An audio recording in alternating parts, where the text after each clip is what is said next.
Hello दोस्तों, कैसे हैं आप सब। आज मैं आपको फूड सेफ्टी के रिगार्डिंग टेम्परेचर्स के बारे में बताने वाला हूँ। Basically temperature is a very important phase in food safety, और you can say like it's a base, you know. So now I will tell you. Actually आप चार भागों में बांट सकते हो टेम्परेचर्स को। पहले स्टार्ट करते हैं फ्रोजन, जो फ्रीजर का टेम्परेचर होता है -18 से लेके -22 डिग्री सेंटीग्रेड्स होता है, या यू कैन से लाइक के -18 एंड एबव। देन आता है अपना चिलर का टेम्परेचर 0 to 4, और you can say below 5 degree centigrade, but better you can say like 4 to 5 like.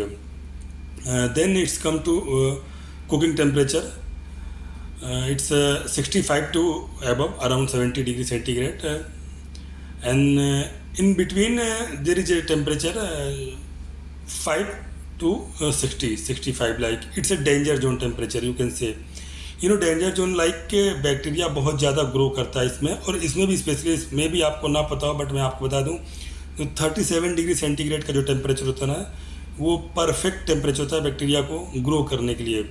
ठीक है, तो जो ये जो टेम्परेचर होता है बेसिकली ये डेंजर जोन में आता है, 5 to 63 degree centigrade, so avoid this temperature. Then एक ब्लास्ट चिलर होता है, जो लोग फूड इंडस्ट्री में काम करते हैं वो जानते होंगे। ब्लास्ट चिलर का टेम्परेचर एक्चुअली 0 to 5 डिग्री होता है, बट आपको मैं क्लियर कर दूं, बेसिकली 90 मिनट्स का टाइम होता है। आपको कोई भी खाना जब आप कुक कर देते हो तो वो खाना लगभग 75-80 या 90 डिग्री के आसपास होता है। उसको जब आप होल्ड के बाद जब आप चिलर में रख रहे होते हो, जिसको ब्लास्ट चिलर बोलते हैं, तो वो टाइम पे अप्रॉक्सीमेट उसका टेम्परेचर जो होता है 70 to 75 डिग्री सेंटीग्रेड होता है, और उसको हमको इमीडिएट बेसिस में नीचे लेके आना होता है, क्योंकि अगर वो होल्डिंग पे जाएगा तो बैक्टीरिया ग्रो करना शुरू कर। दैट्स वाई हम ब्लास्ट चिलर का यूज़ करते हैं। और ब्लास्ट चिलर का जो टेम्परेचर था बेसिकली यू कैन से कि 0 to 5 डिग्री सेंटीग्रेड का टेम्परेचर इसका भी होता है, और बट इसमें timing very important phase, timing जो होता है इसकी 90 मिनट्स होती है। विद इन 90 मिनट्स आपको ये टेम्परेचर टच करना होता है। सपोज अगर ये चीज़ नहीं होती, then you will have to discard your food, make sure.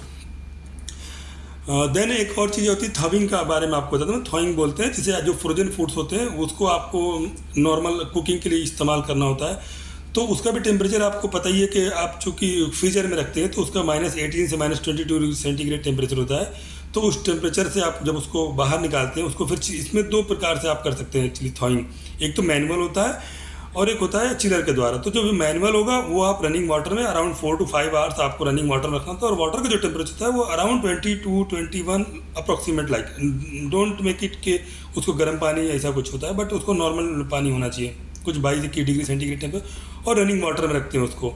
Then after 4 hours it will be normal, और आप यूज कर सकते हो। जो चिलर वाला होता है उसको एक्चुअली चिलर का टेम्परेचर एज यू नो आपको अराउंड 4 डिग्री सेंटीग्रेड टेम्परेचर होता है चिलर में, और उसमें आपको एटलीस्ट 24 to 48 आवर्स रखना होता है आपको वो टेम्परेचर प्राप्त करने के लिए। Max to max it is 3 days, but don't go beyond this. Okay, तो इस तरह से आपको आपका थॉइंग का। देन एक और चीज़ आती है आपका, आप कह सकते हो कि रीहीटिंग। कोई भी प्रोडक्ट को जो आपको रीहीट करना होता है तो रीहीटिंग का जो टेम्परेचर होता है वो परफेक्ट टेम्परेचर 75 डिग्री सेंटीग्रेड होता है। देन वेरी करता है what is the product, but it's around 1 minute और 1.5 minutes, like 30 second 20 second, this is like this. Then एक और क्वेश्चन होता है आमतौर पर लोगों का, रूम टेम्परेचर क्या होना चाहिए। रूम टेम्परेचर बेसिकली हमारा जो फूड इंडस्ट्री में जो किचन का टेम्परेचर होता है वो अराउंड 22 डिग्री सेंटीग्रेड होता है। 22 डिग्री सेंटीग्रेड का जो टेम्परेचर होता है वो हमारा रूम टेम्परेचर होता है। तो मेक श्योर करेंगे कि ये जो रूम टेम्परेचर है वो अप्रॉक्सीमेट इतना ही रहे। ठीक है, और जो एक चीज़ होती है वो होती है कि डेंजर जोन पे अक्सर बातें होती है। डेंजर जोन फ्रेंड्स मैं आपको बता दूं, जो 0 से लेके 5 डिग्री का चिलर का टेम्परेचर था, जो चिलर के बाद का टेम्परेचर ख़त्म होता है, यानी 5 डिग्री से लेके अराउंड 60-65 डिग्री सेंटीग्रेड, ये इन बिटवीन का जो टेम्परेचर डेंजर जोन, जिसके बारे में बहुत सारी बातें करी जाती हैं आमतौर पर फूड इंडस्ट्री में, आपको इसके बारे में बताया जाता है, क्योंकि ये बैक्टीरिया को ग्रो करने के लिए बहुत परफेक्ट टेम्परेचर होता है। इसके लिए हम चिलर्स का और जो ब्लास्ट चिलर्स का यूज़ करते हैं ताकि ये टेम्परेचर को अवॉइड किया सके। और जैसा कि मैंने आपको पहले बताया, उसमें भी जो परफेक्ट टेम्परेचर था वो 37 डिग्री सेंटीग्रेड के आसपास का जो टेम्परेचर होता है वो बैक्टीरिया को ग्रो करने के लिए परफेक्ट होता है, बिल्कुल वो सर्वोत्तम होता है एक तरह से। तो इसलिए आपको इस चीज़ों को अवॉइड करना चाहिए।